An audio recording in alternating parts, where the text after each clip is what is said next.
I introduce to you a man you likely have never heard about.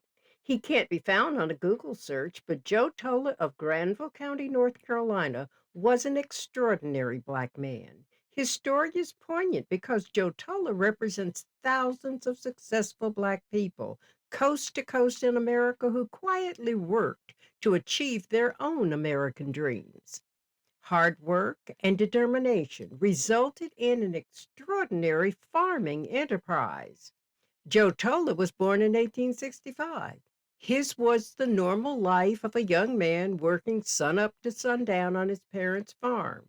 There were no schools in his area, so Joe never attended school a day in his life. Illiterate, yet smart and ambitious, was his saving grace. Joe Toler started with $10 in his pocket and leased a farm for 2 years, costing him $50.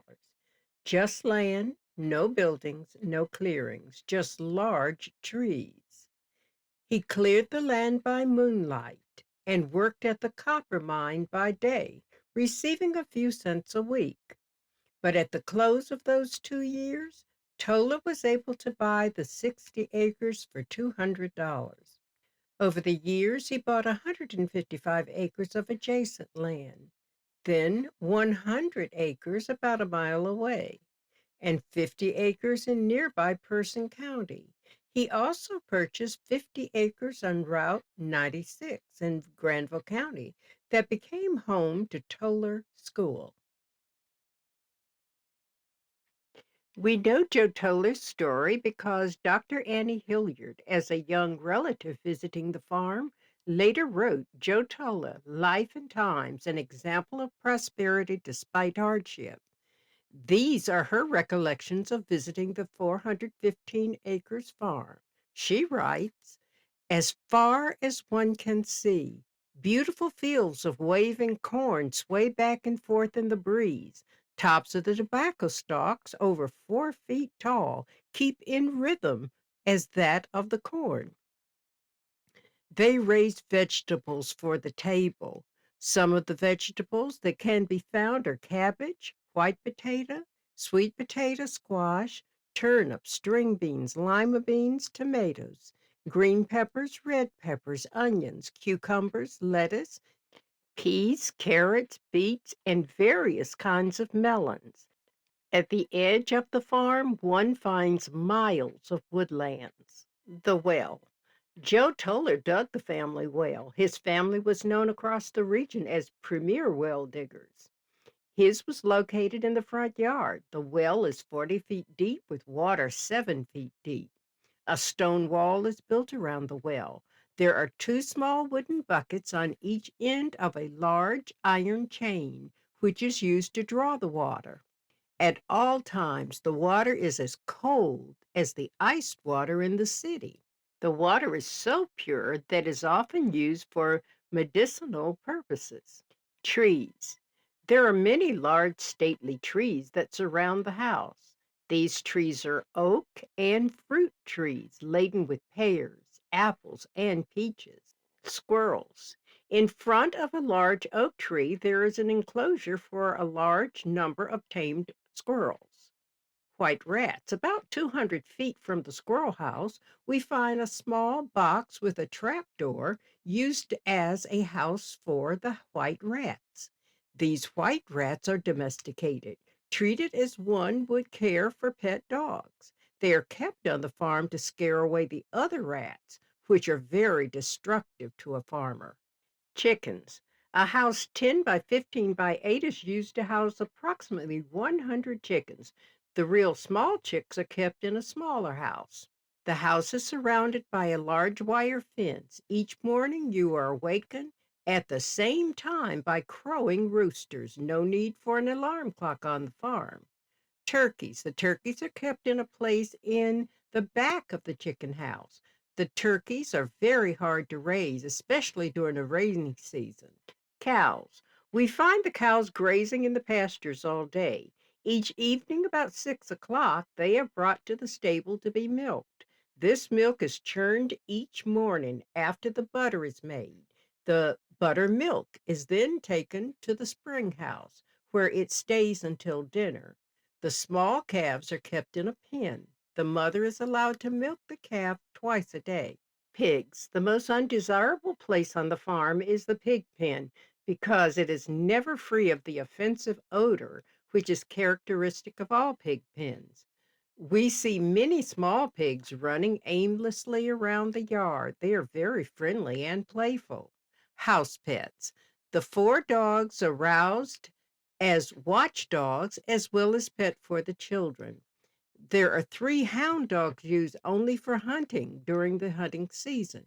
The cats and kittens are house pets that keep mice out. Mules and horses. The horses and mules are used to pull trees from the forest to the sawmills and also for planting tobacco fields when it is impossible to drive a truck and wagon in the fields. Honeybees. The honeybees are housed in a small wooden box where a mass of hexagonal cells of wax is built by the honeybees. This is called a honeycomb. The honey is a sweet material from the bee's honey sac produced from flower nectar. Tobacco storehouse. A two-story frame structure with a slanted roof is used to store the tobacco after it has been cured in the tobacco houses. The tobacco remains there until it is sent to market. Meat house.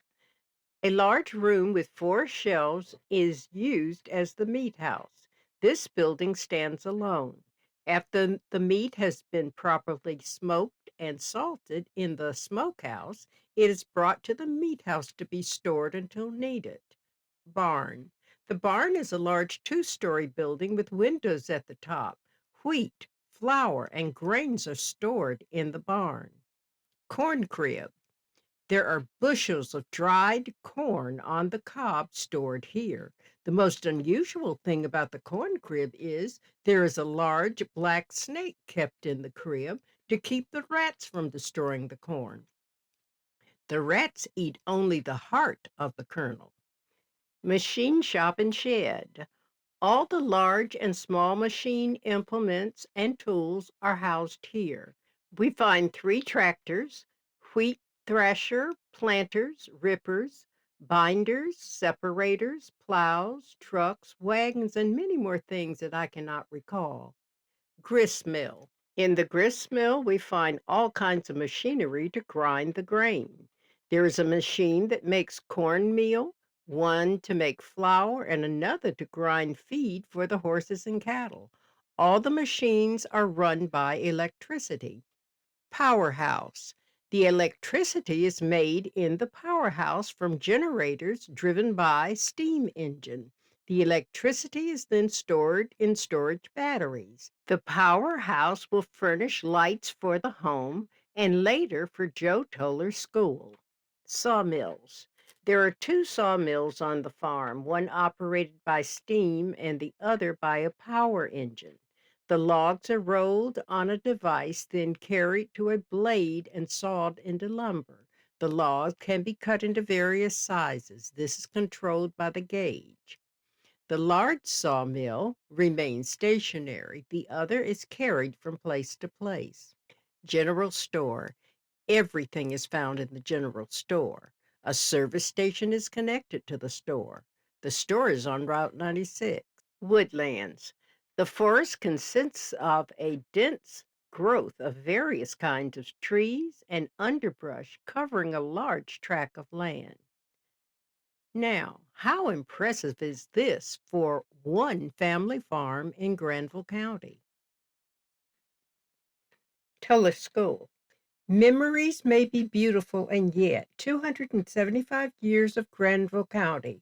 Bessie Lawrence McGee, July 22nd, 2021. She writes, Joe Toler School, serving students in grades 8 through 11, was erected in 1941 by teenage boys under the auspices of the National Youth Administration. The construction was supervised by William E. Baptist, principal, and B.D. Dunn, superintendent of Granville County Schools. The building, which included classrooms, an office, an auditorium with stage, and a basement was located on a 4-acre site 14 miles north of Oxford. The land was purchased from Joe Toler Sr. for $10. During the school year 1950-51, the Granville County Board of Education saw a need for school improvement.